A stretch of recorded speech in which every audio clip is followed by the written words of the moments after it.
Have you ever wondered if those unusual sensations and heightened perceptions might be signs of your third eye awakening? Ancient wisdom traditions speak of what they call Ajna Chakra, describing 7 distinct signs that mark its natural unfoldment. Today, let's explore these sacred indicators and the time-honored practices for working with each one. Consider the case of Elizabeth, a 56-year-old meditation practitioner who began experiencing unexpected shifts in her perception. What she encountered perfectly matches what ancient texts describe as the first sign, a gentle pressure or tingling sensation between the eyebrows. Traditional wisdom teaches this isn't cause for concern, but rather an indication of energetic awakening. Here's how ancient practices suggest working with this initial sign. Rather than becoming fixated on the sensation, maintain what texts call Sakshi Bhava, peaceful witnessing consciousness. Consider the case of Robert, a 62-year-old practitioner who discovered that gentle acceptance allowed these sensations to integrate naturally into his practice.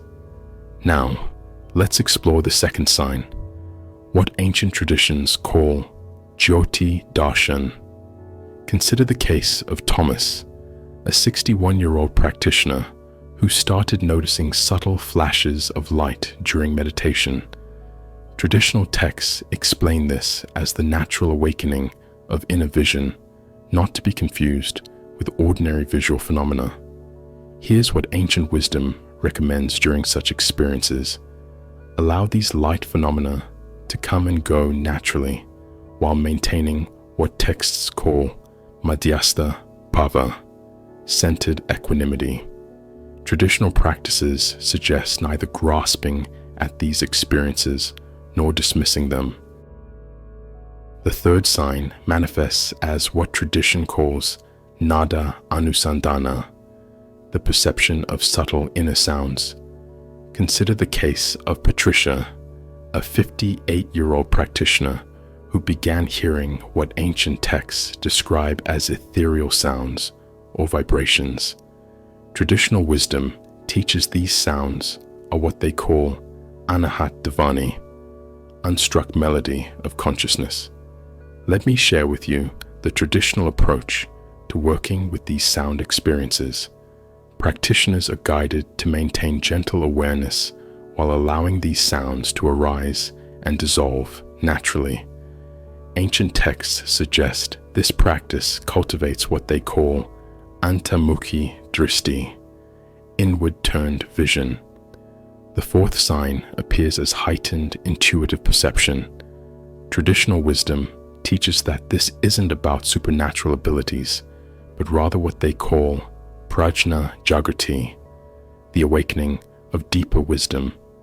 Consider the case of Margaret, a 54-year-old practitioner who noticed an increased flow of spontaneous insights during her daily activities. Here's how ancient practices suggest working with this heightened intuition. Maintain what tradition calls Viveka Shakti, discriminative wisdom. This allows you to distinguish between genuine intuitive insights and ordinary mental activity. Now, let's explore the fifth sign, what traditional texts call Svapna Jagrata, or heightened awareness during dream states. Consider the case of David, a 57-year-old practitioner who began experiencing what ancient wisdom describes as lucid dreams and increased consciousness during sleep transitions.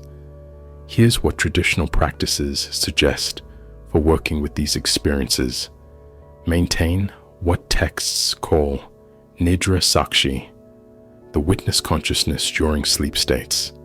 Ancient wisdom teaches this naturally develops without forcing or manipulating the dream state. The sixth sign manifests as what tradition calls Kala Atita Anubhava, a profound shift in time perception.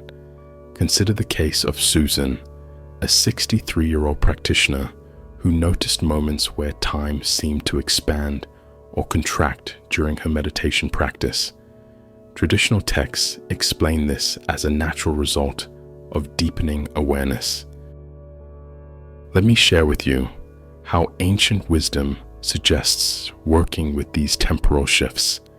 Practice what they call Madhya Dharana, resting in the eternal present moment.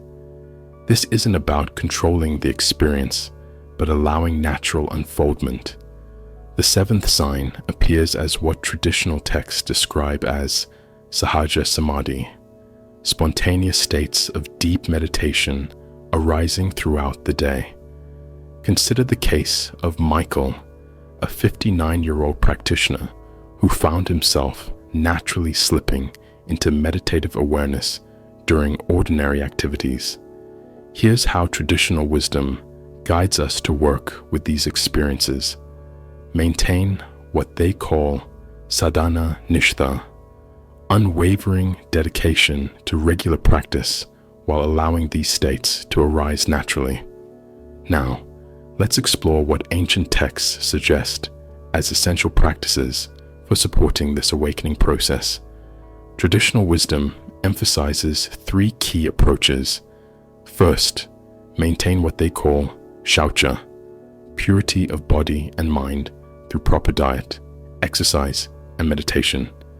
Ancient texts suggest this creates the optimal foundation for deeper awakening. Second, practice what tradition calls vairagya, divine detachment from experiences. Consider the case of Linda, a 61-year-old practitioner who discovered that letting go of expectations actually accelerated her progress.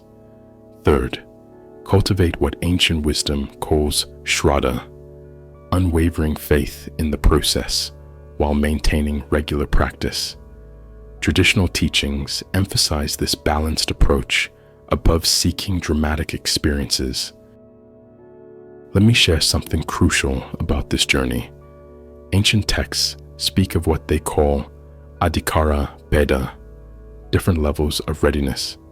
Your experience may unfold uniquely, exactly as tradition suggests it should. Remember, these signs aren't goals to achieve, but natural milestones on what traditional wisdom calls antarika marga, the inner path.